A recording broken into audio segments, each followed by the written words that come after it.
Hey man, we coming back to one we used to hit on back in the day. Man, and I used to love it too. The original Dalmore Cigar Malt was the bomb. It was. And now we hitting the new stuff. Well, we're going to find out what that's about. There we go.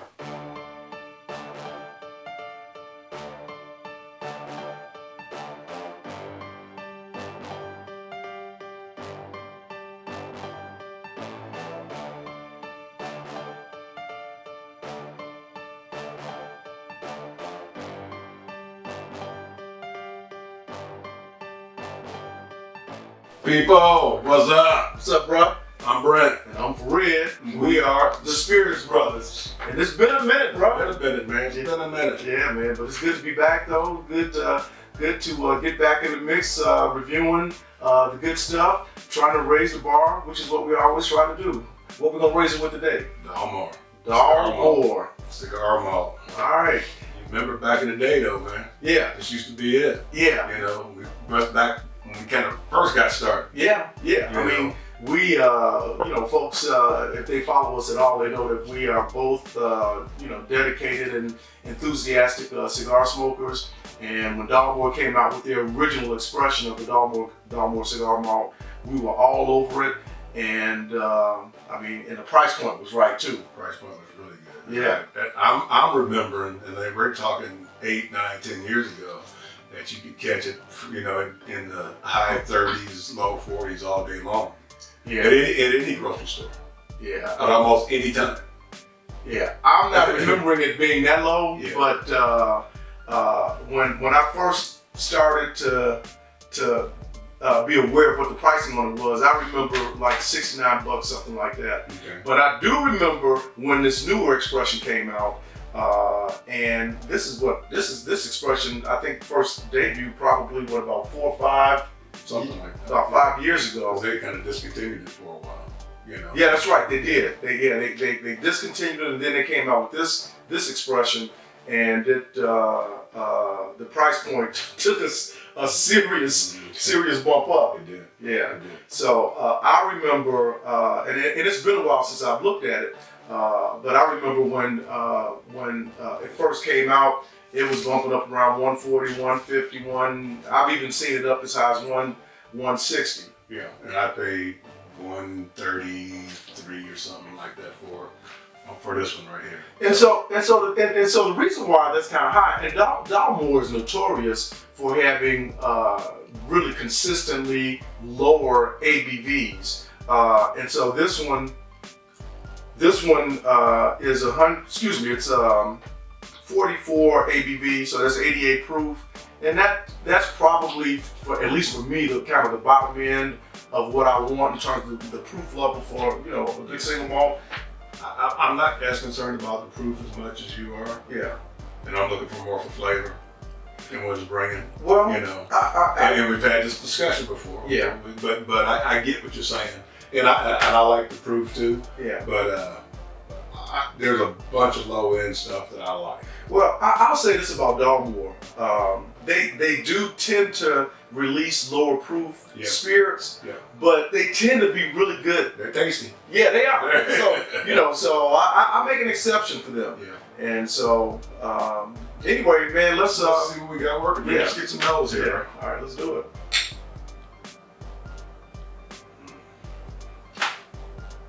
That is very pleasant. It is.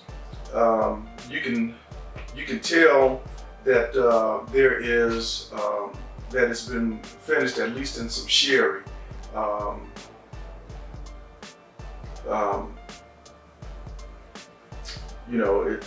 It's not a sherry bomb by any stretch of the imagination. It's synced. And I'm not even figuring that I can pick nothing up other than the sherry right now. I'm picking up a little bit of the wood note.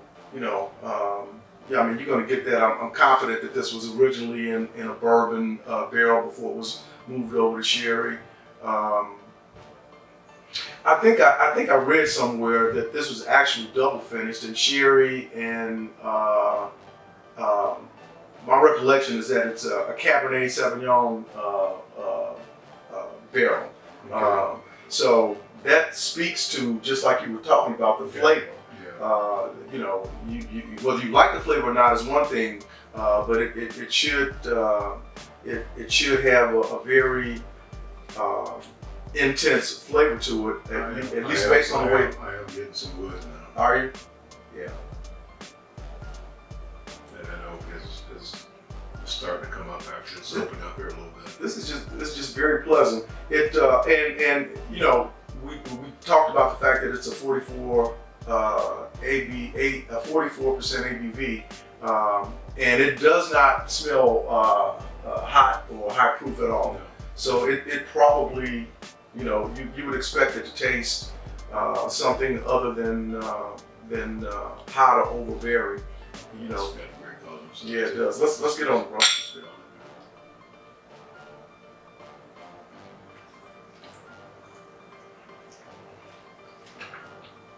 You know, the first thing that hit me is something that I didn't pick up on the nose, and that's that Cabernet Sauvignon. The cab note was the first thing. It does come through. Yeah. It doesn't nose, but it definitely comes through on the palate. Absolutely, it does. It's almost like you're tasting grapes. Well, I got grapes out of it, you know. Okay. And coming from the cab. Yeah. It's sweet without being too sweet. What's my word? I don't know. You got a word for this, man? It's balanced, bro. Is that what it is? It's balanced. Balanced. It's very balanced, man. It's not over anything. It's not over grapey or over winey. It is not, you know, actually, the sherry actually seems to fade into the background on the palate to me. And you do get the wood, but it all seems to work well together. Yeah, it seems to work very well. It's been a while since I had this. I mean, a number of years now. So the first time I recall having this particular, the redo of the Dalmore Cigar Malt was at a spirits tasting at a local establishment called Proof. Yeah. And I remember the person who headed up the tasting, our good friend and a spirits enthusiast without comparison, Monique. And I remember she was saying that that this particular expression, from a quality standpoint, was far superior. I wish I could pick up one of the older bottles. You probably can for probably about $300 or $400 on Scotch whiskey auctions. One of the things I wish I had you know, put in the bunker, you know, and I didn't. But Monique was saying that this was far better quality than what she was really high on that. She was saying, and that's probably been what, 5-6 years ago. Something like that. Yeah. But I remember when she was talking about how much better the quality was in this new expression compared to the original version. And I remember thinking to myself, because at that time we could actually compare them because both of them were still around. And I remember thinking to myself, man, I don't know. I think I like the original version better. Now, having said that, I think that my palate. Come a long way through your journey, bro. Yeah, man, we just stepped the game up a little bit. We try to raise the. That's very good. This is typical Dalmore. I mean, it's nothing flashy. It's consistent. It's steady, and that's very good. And I'm not gonna use that B word, but come on, man. Don't be hating on B word, bro. Go on, sis. You can do it. Say it. but it's I think it's very good. Now you gotta look at the price. Yeah. Here, you know how we gotta do that. You know. So what you say you paid for this? $130? Yeah, mid-30s. Okay, 130 something. So I would take it that you would not consider this to be a daily drinker. No. So let me ask you this question then. Okay. It's a cigar malt. Yeah. And there are a lot of people that have a cigar on a daily basis.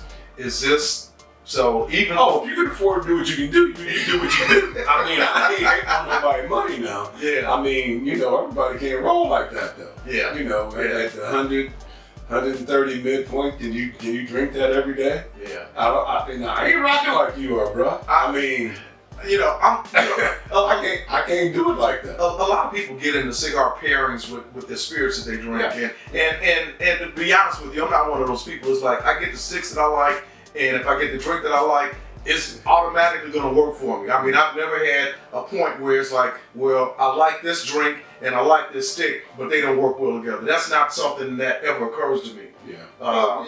Some stuff works a little bit better than others. I don't disagree with that. And so I get that. Yeah.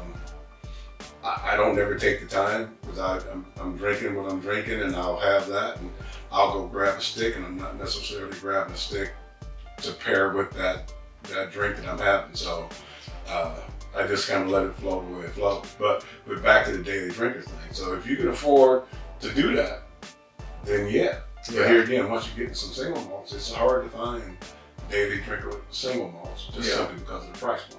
Yeah. You know. And I know a lot of people are concerned with the whole concept of daily drinker. Honestly, there's very little that I drink that I'm running back every day or running back every other day. I have my favorites and stuff, but daily drinker is not something. If I were concerned about being a daily drinker or a bottle being a daily drinker, then yeah, price point would absolutely matter. Yeah. But as it relates to the way I like the drink, single malt at $130. Okay. This is a bottle that I would like to have available to me at home all the time. There you go. Particularly since I love to smoke cigars also, and so I'm looking forward to getting back to this Dalmore Cigar Malt while I'm burning a really good stick. Yeah. So we'll have to do that. So I mean, all in all, what do you think of? I think for me it's a buy at $130. It might even be a buy at $140. At $140, but I like it in spite of the fact that it's lower proof. It doesn't seem weak. It just seems solid. It drinks a little stronger than the 44%. Yeah. I'll give you that. Yeah. So. Yeah. It's one of them things where, and I just don't go to Dalmore very often, not nearly as much as I probably should. Well, I mean, Dalmore doesn't have an expansive, portfolio. Yeah, they really don't. They really don't. I really do like Dalmore, but I don't have a lot of it. But I think I'm getting ready to step my game up, raise my bar at the crib, and get me a bottle of this Dalmore Cigar Malt. Man, I really appreciate you.